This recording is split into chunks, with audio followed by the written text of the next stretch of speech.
Halo anak-anak semua, hari ini kita akan masuk kepada pelajaran bab 1, Pendidikan Agama Kristen kelas 8, Hidup Beriman. Sebagai dasar daripada pelajaran hari ini, terdapat dalam kitab Yakobus pasal 2 ayat 14-17.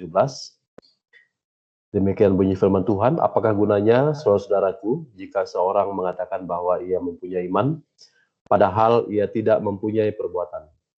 Dapatkah iman itu menyelamatkan dia? Jika seorang saudara atau saudari tidak mempunyai pakaian dan kekurangan makanan sehari-hari, dan seorang dari antara kamu berkata, selamat jalan, kenakanlah kain panas dan makanlah sampai kenyang. Tetapi ia tidak memberikan kepadanya apa yang perlu bagi tubuhnya. Apakah gunanya itu? Demikian juga halnya dengan iman. Jika iman itu tidak disertai perbuatan, maka iman itu pada hakikatnya adalah mati. Indikator hasil belajar hari ini tentang iman. Yang pertama, siswa dapat menyebutkan arti iman. Yang kedua, siswa dapat mensyukuri dirinya dianugerahi iman kepada Yesus Kristus. Yang ketiga, siswa dapat menjelaskan makna hidup beriman dan memelihara iman. Yang keempat, siswa dapat menunjukkan sikap hidup beriman. Nah, sebagai pengantar daripada pelajaran bab 1 ini, pelajaran ini membahas mengenai hidup beriman dan bagaimana memelihara iman. Remaja SMP Kristen kelas 8 perlu belajar mengenai iman. Bagaimana mempertahankan dan memelihara iman. Melalui pembelajaran ini, diharapkan siswa termotivasi untuk menerapkan hidup sebagai orang beriman dan memelihara imannya dengan cara setia berdoa dan membaca Alkitab. Apakah iman itu? Bagaimana cara memelihara iman?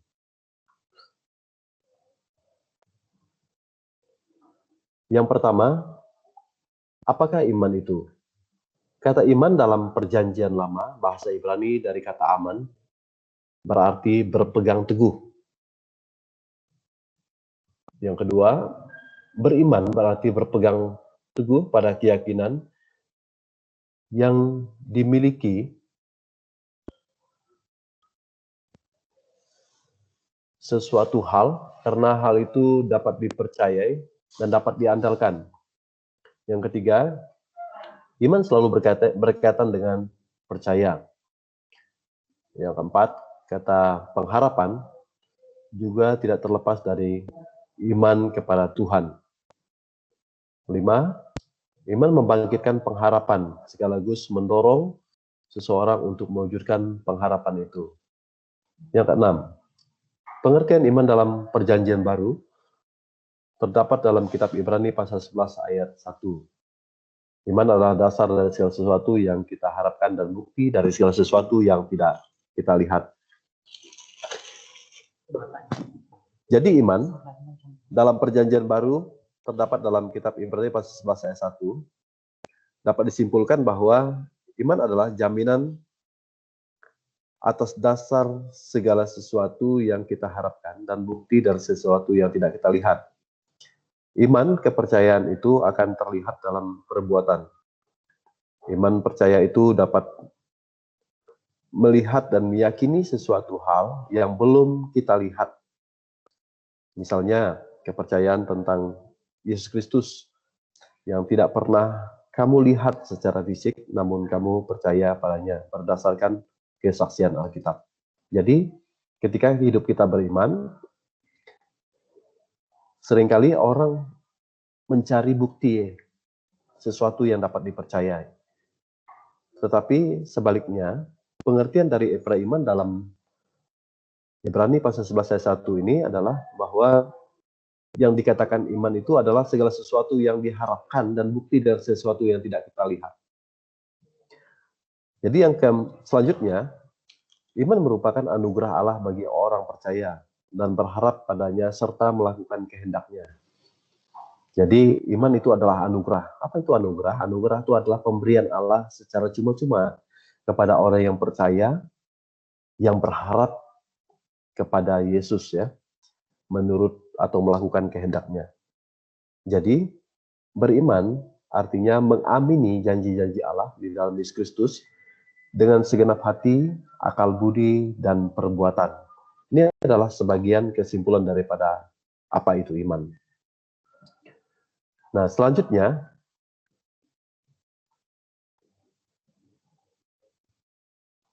ada beberapa pernyataan tentang iman menurut Rasul Paulus. Yang pertama, yaitu kebenaran Allah nyata dari iman.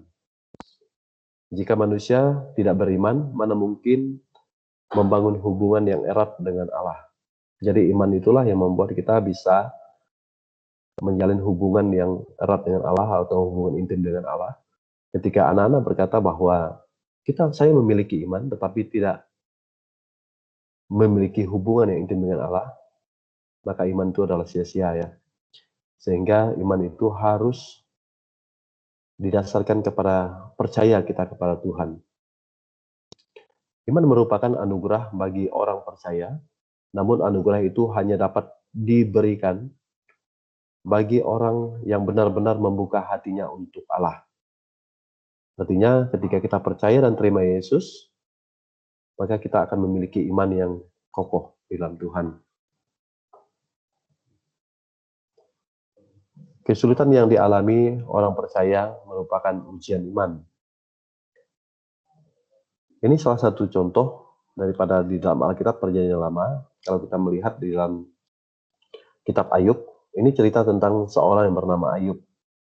Ketika dia taat, dia saleh, dikatakan di Alkitab, dia memiliki kekayaan yang banyak, ternak yang banyak, memiliki anak, istri.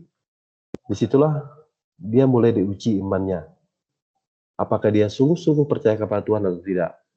Nah, ketika Ayub diuji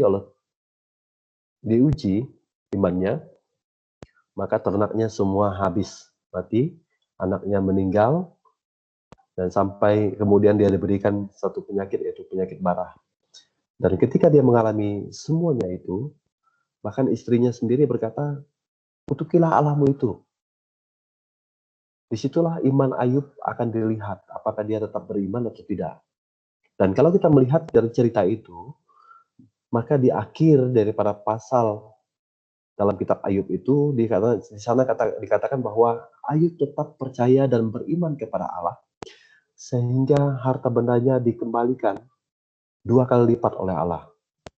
Anaknya diganti, kemudian anaknya yang perempuan itu lebih cantik daripada orang-orang pada zaman itu. Dan itulah yang disebut dengan iman, salah satu contoh. Faktor-faktor yang menyulitkan orang dalam memelihara imannya. Nah, ada beberapa faktor. Yang pertama, umumnya manusia membutuhkan bukti nyata atas segala sesuatu yang dipercayainya. Contohnya misalnya ketika kita mau percaya kepada Yesus, sebelum kita berjumpa melihat wajah Yesus secara fisiknya, saya tidak mau percaya. Ini seringkali terjadi kepada manusia zaman sekarang, atau manusia pada umumnya.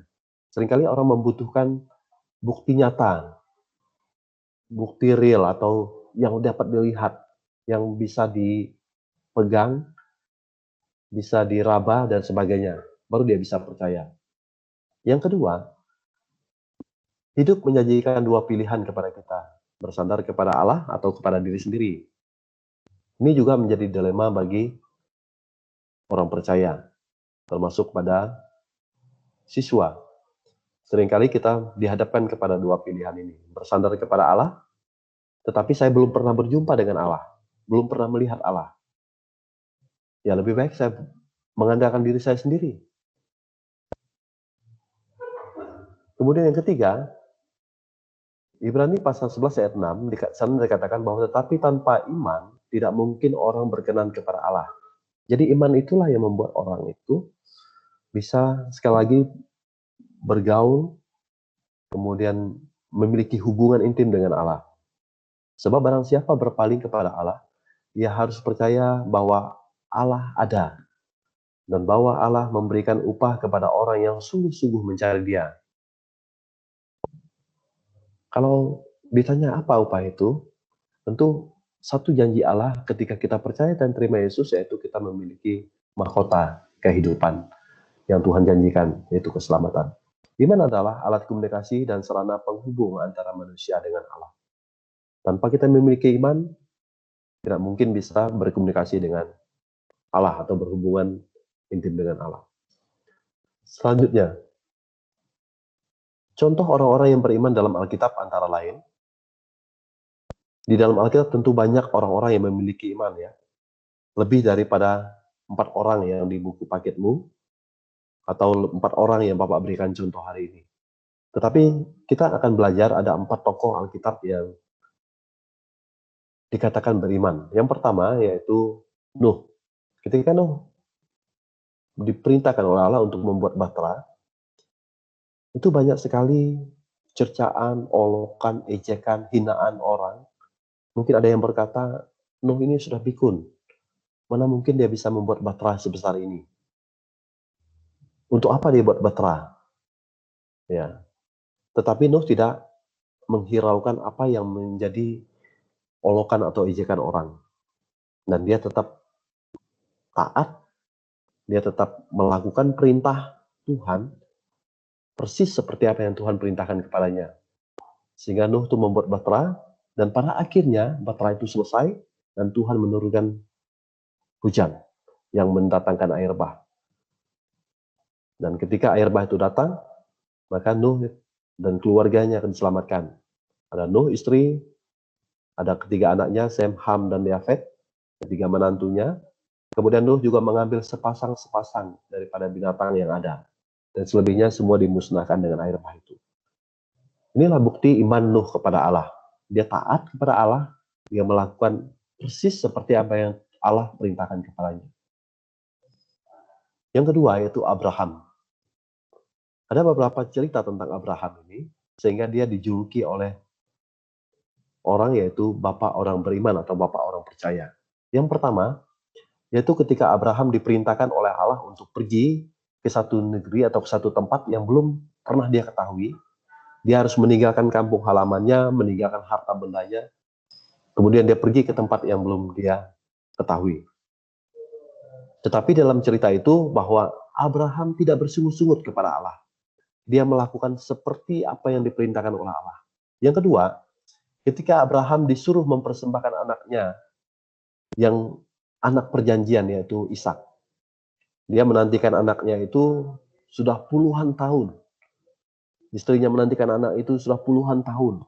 Anak yang dijanjikan oleh Allah itu. Dan ketika anak itu dilahirkan dalam usia Abraham dan Sarah yang sudah sangat tua, kemudian Allah memerintahkan kepada Abraham untuk mempersembahkan anaknya, yaitu Ishak sebagai korban persembahan kepada Allah. Dan Abraham melakukan apa yang Tuhan perintahkan, dan pada akhirnya ketika Abraham mau menyembelih anaknya itu, dan Allah menyediakan domba di belakangnya untuk menggantikan daripada Ishak itu. Dan kita melihat bahwa Abraham itu sangat taat, sangat memiliki iman yang kuat kepada Allah. Nah, selanjutnya yaitu perempuan Kanaan yang percaya. Kalau kita melihat dalam kitab Injil Matius pasal 15 ayat 21 sampai 28, di sana dijelaskan bahwa perempuan Kanaan itu memiliki anak yang mengalami sakit kerasukan setan ya. Jadi perempuan itu percaya bahwa Yesus mampu menyembuhkan anaknya itu. Dan dia berusaha untuk mendatangkan atau untuk mencari siapa itu Yesus. Dan pada akhirnya dia disembuhkan. Dan yang keempat, yang terakhir yaitu hamba seorang perwira di Kapernaum dalam Injil Lukas pasal yang ke-7 ayat 1 sampai 10. Di sana dijelaskan bahwa seorang perwira itu memiliki seorang hamba yang mengalami sakit. Tetapi perwira itu mengutus orang, 2 tua Yahudi untuk menjumpai Yesus.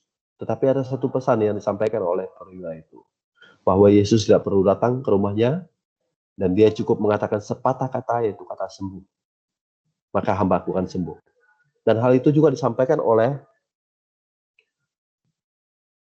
tua-tua Yahudi kepada Yesus.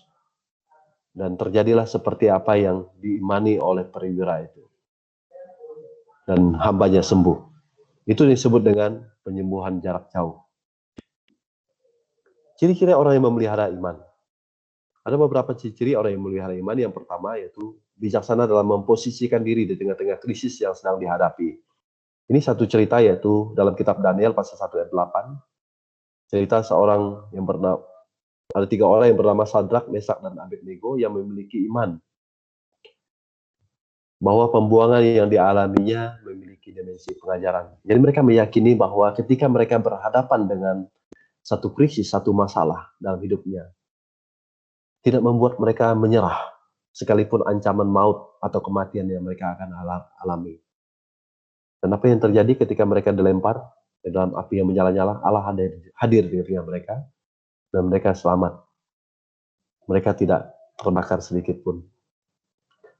Walaupun di tengah-tengah krisis, di tengah-tengah kondisi yang tidak memungkinkan. Sepertinya iman mereka bisa goyah, tapi mereka tetap percaya, mereka tetap yakin bahwa mereka memelihara iman mereka kepada Allah. Yang kedua yaitu tetap menghormati norma sosial dalam masyarakat. Kondisi hidup Daniel dan kawan-kawannya di tengah-tengah lingkungan menjemuk atau beragam mirip dengan konteks Indonesia yang menjemuk atau beragam. Di situ kita harus diajarkan bahwa kita harus saling menghormati satu dengan yang lain, yang memiliki budaya, adat istiadat, latar belakang, agama yang berbeda-beda. Tetapi kita dituntut, diajarkan untuk kita menghormati norma-norma, aturan-aturan yang ada dalam masyarakat, sehingga kita dapat menjadi berkat. Yang ketiga, menerima keterbatasan sebagai manusia. Manusia adalah makhluk yang diciptakan Allah. Sebagai ciptaan, manusia memiliki keterbatasan. Karena keterbatasan itu manusia menggantungkan hidupnya pada Tuhan. Percaya dan memberikan diri dipimpin oleh Tuhan. Tidak berarti manusia bersikap pasif. Malah kepercayaan itu menjadi suatu dorongan atau motivasi untuk belajar dan bekerja dengan giat. Di sini anak-anak kita diajarkan untuk menerima keterbatasan. Apapun kelemahan yang kita miliki, kita harus selalu yang pertama berserah penuh kepada pimpinan dan pemeliharaan Tuhan. Yang kedua, kita terus bekerja lebih giat lagi. Kita lebih belajar lagi. Kita mencari apa yang menjadi kelemahan kita untuk kita bisa lakukan yang terbaik untuk Tuhan. Bukan membawa kita menjadi orang yang bersikap pasif atau menyerah atau pasrah, tapi malah membuat kita semakin giat, semakin termotivasi untuk belajar lebih dan lebih lagi. Yang keempat, terus menjaga dan membina hubungan yang akrab dengan Tuhan melalui doa dan membaca Alkitab. Ini bagian yang keempat untuk cara kita memelihara iman kita. Kita terus menjaga, membina hubungan yang akrab atau intim dengan Tuhan melalui doa, membaca Alkitab, melalui ibadah, dan melalui puji-pujian Kristen. Itu akan membuat iman kita semakin dikuatkan. Yang kelima, tetap setia apapun keadaan orang beriman, tetap setia dan percaya pada Allah dalam menghadapi berbagai masalah dan kehidupan. Tadi sudah saya ceritakan tentang seorang tokoh yang bernama Ayub. Apapun kondisi yang kita hadapi, suka duka yang kita hadapi, kita tetap berpegang teguh, tetap beriman bahwa Allah akan menolong kita, akan memberi jalan keluar bagi kita. Yang keenam, menerima baik buruknya peristiwa kehidupan sebagai kedaulatan Allah. Segala sesuatu yang kita alami, semua tidak ada satupun terlepas daripada kontrol Allah. Tidak ada satupun yang terlepas daripada pengawasan Allah. Orang beriman menerima berbagai peristiwa yang terjadi dalam kehidupannya, seraya mengakui kedaulatan Allah dalam hidupnya. Allah memiliki otoritas dalam hidup kita.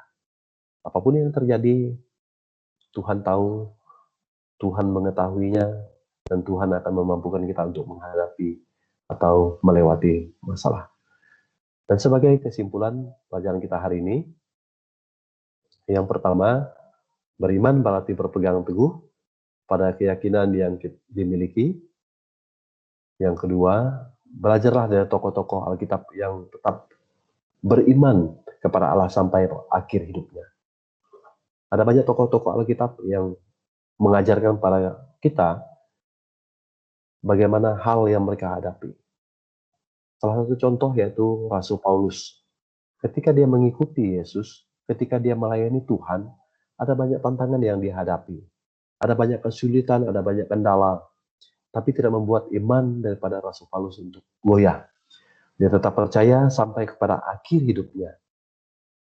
Di sana dikatakan bahwa sampai dia mengakhiri garis finish, dia tetap percaya dan beriman kepada Tuhan.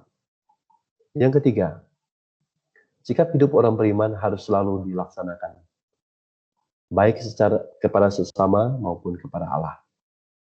Itu harus kita buktikan, harus kita lakukan. Di dalam Alkitab, tapi Yakobus dikatakan di sana bahwa iman tanpa perbuatan pada hakikatnya adalah mati.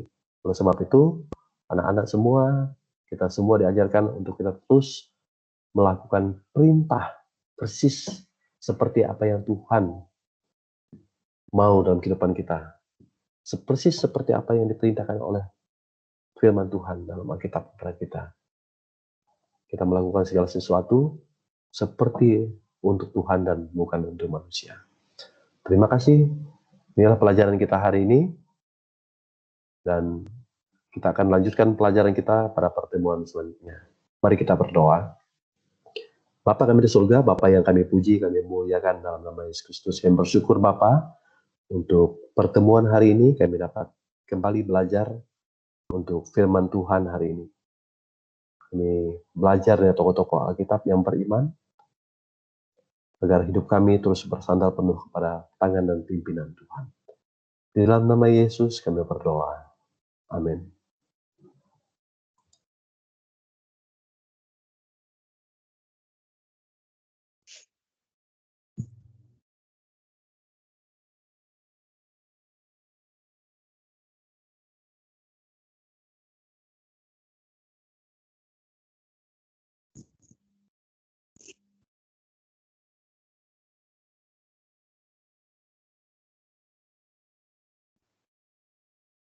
Halo?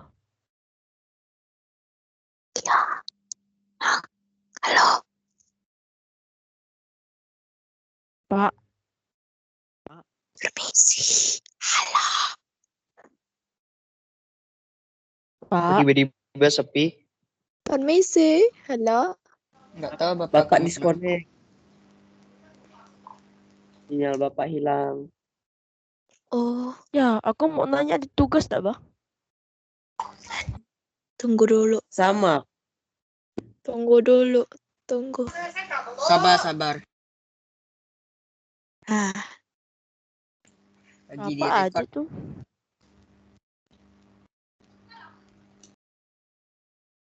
Mungkin masalah jaringan mungkin. mm-mm.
Ya, Bapak pergi.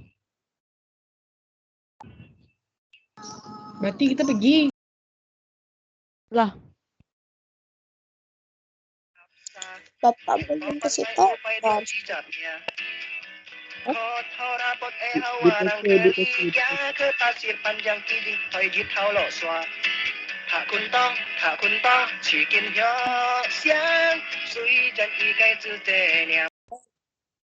jadi kita Woi, ini, apa? Pak. Lagu lain. Ditanya bapak lah di PC, tanya Pak ada tugas dah atau seribut di sini. Sini kan dah ndak ada guru. Kau jahat. Setelah itu direkod lagi, nanti kedengaran apa yang kita bicara. Lagi di record, belum dimatiin recordnya. Emang kalau record tuh kedengaran kah suara kita? Kayaknya. Kayaknya sih enggak lah. Salah. Aku coba Kedengaran udah lah. coba yang IPA, aku Seharusnya ya. buka kedengaran suaranya.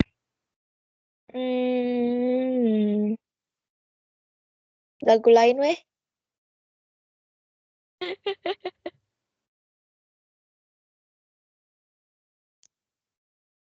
Lagu lain. Sabar PC bapak lo. Tunggu Bapak. Bapak belum matiin recordnya, astaga.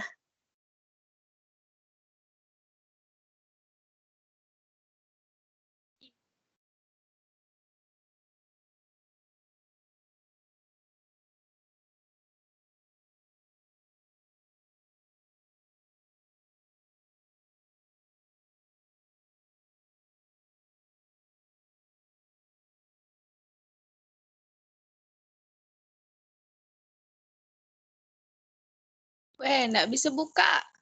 Bab 1. Hah? Bab 1. Kan Bapak suruh Coba lo. Hai. Mana?